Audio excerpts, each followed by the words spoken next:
I am sitting here. I never thought I would be writing something like this, but I really need some help figuring things out because my life just got completely turned around. I am a 28-year man, and I have been with my fiancée, Sarah, who is 26 years old, for 4 years now. We got engaged 6 months ago. I really thought that she was the one for me. We have been planning our wedding that is supposed to take place fall. We already paid money to hold the venue, and her wedding dress arrived at our place last month. Everything seemed like it was going great until something happened this week. We were having dinner at our Italian place, the same restaurant where we had our first date, actually. My girlfriend Sarah seemed nervous. She kept playing with her engagement ring. I thought that maybe Sarah was stressed out about planning our wedding. Then Sarah dropped a surprise on me. She looked down, said, "I want to talk to you about something." She was not looking at me when she spoke. She said, "I have been thinking about this, and I want to go out with guys before we get married." She only wants to do this for a while, like 3 months. She wants to make sure that being with me is what she really wants and that I am not someone she will regret being with. She said she needs to date men to be sure that I am the right person. I actually choked on my wine. At first, I thought she was just kidding around. Then I looked at her face, and she was completely serious. I mean, the woman was not smiling or anything. Her face was totally serious. I'm talking about my wine here. She just said something that made me spit out my wine. She said, "Otherwise," then she went on, "I just cannot go through with the wedding." I was sitting there feeling really surprised while she told me why she was thinking this way. She said she has only been with me and two other guys. One of these guys was in school and the other was in college for a little while. Her sister just got divorced after being married for 10 years. It was a really bad situation. Now her sister is telling Sarah that she got married young and did not get to see what else was out there. Sarah's sister is saying that she wishes she had waited and seen people before she got married. This is what Sarah is thinking about now. Sarah said that it is not about sex. She reached for my hand across the table. I pulled my hand away from her. Sarah wants to know if we really have something. She needs to know that she is happy with me because of who I'm. She does not want to be with me just because I'm the person she knows. Sarah wants to make sure that our relationship is really good. She wants to test how well we get along, if we are emotionally compatible. Sarah said she needs to do this emotional compatibility testing to see if what we have is really special. I did not believe what I was hearing. Someone said to Sarah, "Sarah, you have had 4 years to figure this out. 4 years is a time. We have lived together for 2 of those years. What do you think you're going to discover in 3 months that you have not already learned about the situation, Sarah?" That's when she got defensive. She said I was being controlling. She told me that if I really loved her, I would want the woman I love to be absolutely certain. The woman I love actually used the phrase, "If you love something, set it free." She was completely serious when the woman I love said it. The rest of dinner was a blur. I asked her if she already had someone in mind. She said she did not. The way she could not look at me told a different story about the person she might be seeing. I told her I needed time to think about the situation, and she really had the nerve to give me a deadline for making a decision about the person she wanted to meet this new dinner guest, the person who was going to change everything. The woman told me that I have 48 hours to make a decision. She has already decided what she wants to do. I can either agree to what she's asking for, or the relationship between the woman and me is over. The woman and me will not be together anymore if I do not agree to what the woman wants. I have spent the day and a half talking to everyone I trust. My brother's response was immediate. He told me to run and not look back. My mom, she's always the optimist, suggested that marriage anxiety might just be feeding and that I should try to talk through the marriage anxiety with her. How do you talk through something like the marriage anxiety? The more I think about this, the more I understand the truth. Someone who really loves the person they're with does not need to look around at other people. They do not need to try out relationships to know how they feel. If after 4 years, the woman I am with still has doubts that make her want to risk everything we have made together, then maybe I am the one who has been wrong about us all along. The person who loves you does not need to shop around to be sure about their feelings for you. They know how they feel about you. They do not need to test other relationships to be certain. The truth is that someone who truly loves you is sure about you and does not need to look. I am meeting her tonight to give her my answer. I know what I have to do, even though it is breaking my heart. The thing is, I do not want to marry the woman because she needs to get permission to do something that could hurt me.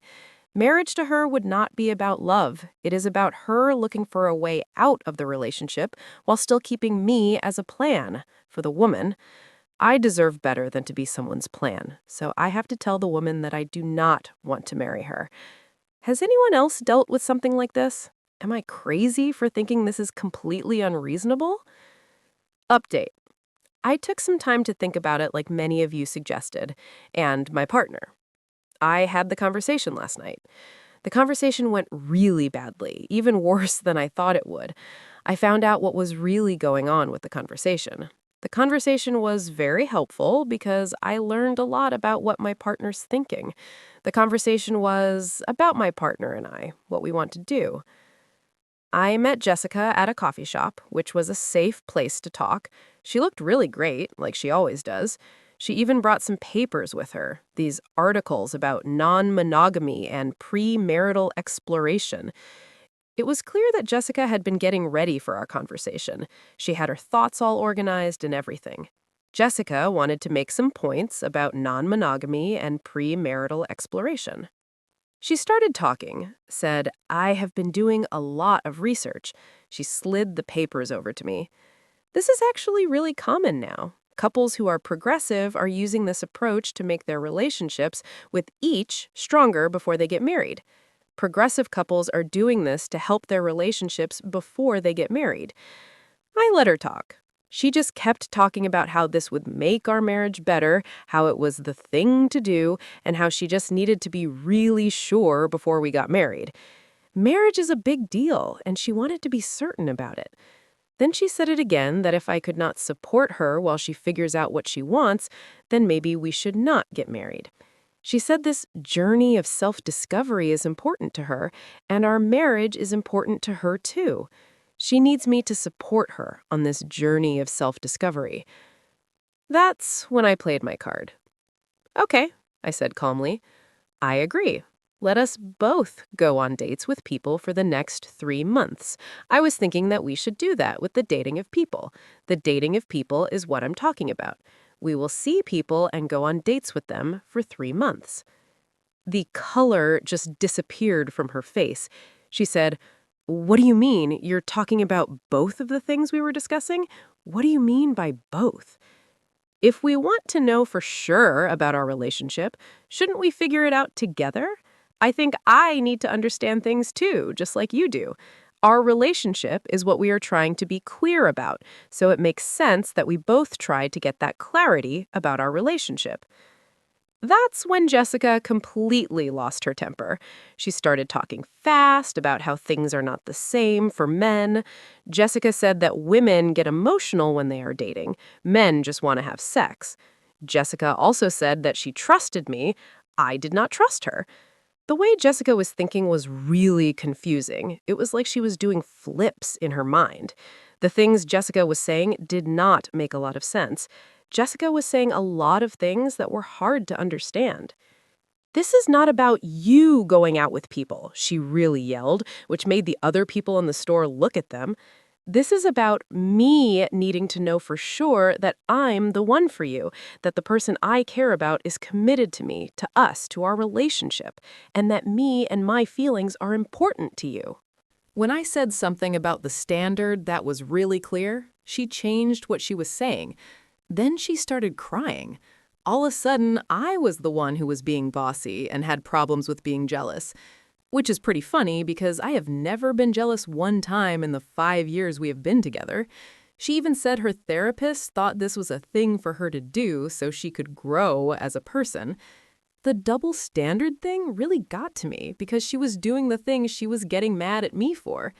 The therapist idea was an excuse for the double standard. I said, "Really?" Then I asked, "When did you talk about this with Dr. Martinez?" She messed up, then said she had not actually talked about it yet. She was sure the other person would say yes. She thought the other person would agree with her about it. The thing is, she had not really discussed it with the person, but she was pretty sure what the other person would say. She was sure the other person would agree with her. That night, something did not feel right about the thing. I do not know what it was. I had a bad feeling, so I did something that I had never done before. I looked at our shared phone bill. What I found really upset me, made my stomach drop. I was looking at our phone bill. It was the phone bill that made me feel this way. Jessica was talking to this guy Ryan from her office. They were sending each other a lot of messages. I mean, hundreds of them.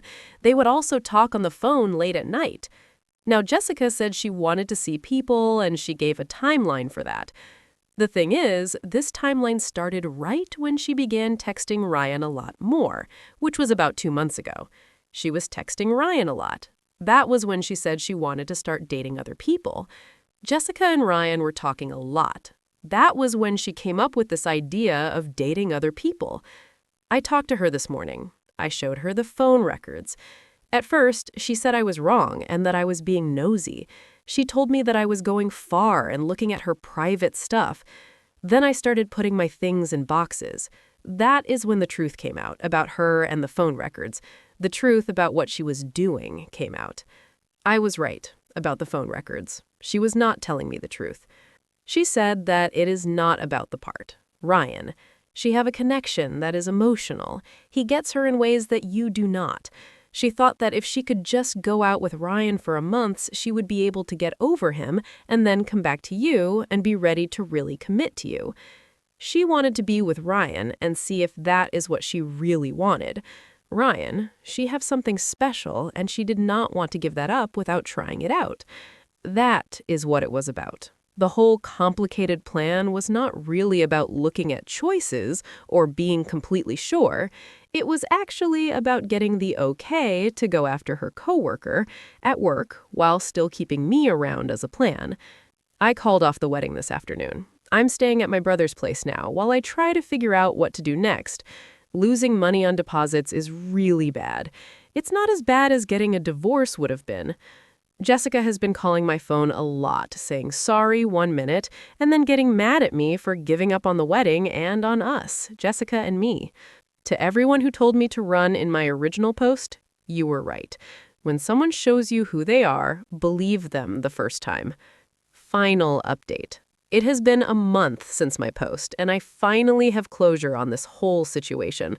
For those people who are just joining in, I'm the guy whose fiancé wanted us to go out with people as a test before our wedding. Well, the test is now, and my fiancé and I both failed the test. Or maybe my fiancé and I passed the test. It depends on how you want to look at the situation with my fiancé and I. After we first talked, I tried to be understanding. Rachel's parents had a bad divorce when she was 15 years old. Her dad was cheating on her mom for a time, and her mom did not know about it. This whole thing really affected Rachel. She's always afraid of something like that happening to her. That's why she wanted to do this final test with me. The final test was Rachel's idea. It was something Rachel really wanted to try. We made some rules for ourselves. We would see people for 2 months, but we had to be completely honest with each other about what we were doing. We also decided that we would not have sex with each other during this time. Every week, we would talk to each other, see how things were going. If we both still wanted to be with each other after 2 months, then we would know that our love for each other was real. If we did not feel that way, then we would call off the wedding. The wedding was a deal for us. We wanted to make sure that we were making the right decision. We were testing our love for each other. And the casual dating was a way for us to figure out if we really wanted to spend the rest of our lives. I went on 3 dates in the beginning. The first one was for coffee with a teacher I met on Bumble. This teacher talked about her ex the whole time. Then I had dinner with a friend's coworker. This person was nice, but the way they laughed was really weird. It sounded like a dying seal. After that, I had drinks with a woman. She asked me if I wanted to join her business, one of those multi-level marketing things, within the 10 minutes of meeting her. Each awkward thing that happened just made me miss Rachel more. I would find myself wanting to text Rachel about the silly things that happened, and then I would remember that I could not do that. It is not like that anymore with Rachel. Rachel was doing well. Her Instagram was totally different all of a sudden. She had clothes, pictures from nights out, and weird quotes about finding herself and starting new chapters. Rachel was posting a lot more in those 3 weeks than she did in the whole year. When we talked every week, our conversations got shorter and shorter. Rachel did not seem to want to talk about us as much as she used to. Something big. It changed everything. This was 3 weeks into it. She said she wanted to get together and have a cup of coffee. "I think we need time," she said, not quite meeting my eyes. "We really do need time. 2 months is not time. Maybe we should make it 6 months. That way we can really make sure we do this thing right, with the time." "Rachel," I said, cutting in, "you do not want to marry me. I'm pretty sure of that, Rachel." The silence that followed told me everything. She started to protest. I could see the relief in her eyes that I had said it first. I said to the person, "How long have you been feeling this way?" She broke down then. She said she had been having a lot of doubts for months. She didn't know how to say anything about the wedding. Planning the wedding was really scary for her. Her mom was always asking when she was going to have kids. All of her friends were posting pictures of their engagements on media. The wedding and all the expectations were making her feel like she was stuck. She did not want to let anyone down, especially me, the person she was supposed to marry, her fiancé, me. She told me that she thought if we went out with people, she would figure out if I was the right person for her, or I would find someone else, and that would make things easier. For her. She said, "I'm really sorry. I was very scared to talk to you about this." I was not really angry anymore. I just felt sad for both of us. I felt sad that she had to deal with this by herself, sad that I did not notice the signs, that we let things go this far with the relationship. The whole situation was just sad. I felt sad for her. I felt sad for us. We spent the 2 hours really talking to each other for the first time in months. We talked about how we had grown from each other. We wanted things in life. The problem was that we had been holding on to the idea of us than the reality of our relationship. We had been doing this for a time. We ended things that afternoon. It was a decision, a peaceful one, but there were tears. We both felt relief, too. The wedding was off. The wedding was really off, and we were both free from the wedding. I'm not going to say that it has been easy for me. 3 years is a long time, and there's a lot of sadness when you let go of the future that marriage has planned for you. I'm thankful that we figured out the marriage now instead of waiting for 5 years and having 2 kids in a marriage that neither of us really wanted in the marriage. The bravest thing you can do is admit when something is not working. This is a tough thing to do. Even if you have to try something to figure it out, like a silly test, it is still okay to say that something is not working. The thing that is not working, it just isn't. That's okay to admit. To anyone in a similar situation, if your partner needs to date others to be sure about you, they're already telling you everything you need to know. Listen.